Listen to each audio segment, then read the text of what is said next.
Basically last year I was still recuperating from injuries from the previous year. It was severe bicep injury, a shoulder injury, and they were still giving me some trouble for the most part of last year, so I didn't get a full year's training in last year, although I was very pleased with the condition that I came in, improvements in symmetry and so on. Whereas this year I've had no really serious injury problems, so I've had a whole year to train for the contest. So I'm definitely looking to be improved on last year. Hopefully the same condition, probably 3 or 4 pounds heavier, quality muscle in all the right places, which is going to make a big difference to the overall appearance. So I'm pretty happy with the way things have gone this year. For me, if anything, the drug testing as far as the diuretics going is an advantage, because the way I prepare for a contest is always been to be basically ready for the contest from around 2 weeks out. I come to train usually at Bev Francis's Gold's Gym in New York, and everybody can tell you when I come in 2 weeks before the Olympia, I'm basically the same shape and around the same weight that I will be on the day of the contest, so I never had to take any extreme measures to try and drop weight, to drop water weight at the last minute. So if anything, the whole testing thing is something in my favour, to my advantage. Well, my goal is not to put on 10 or 15 pounds of mass.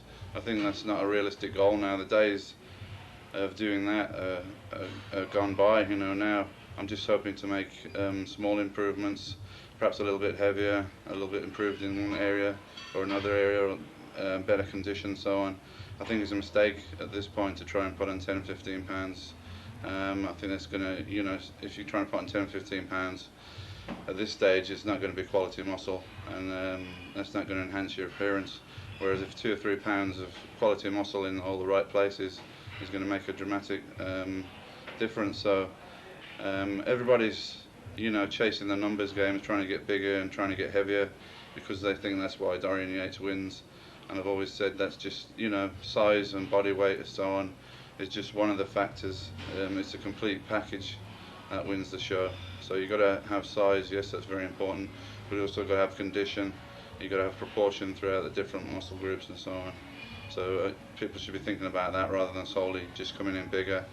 And as far as the body weights, I think sometimes it's a little bit exaggerated anyway. A lot of people seem to be all of a sudden coming at 260 or 270, and they don't look a lot different from a few years ago when they were claiming to be only 240. So I think sometimes the body weights are exaggerated, and I don't really get caught up in that.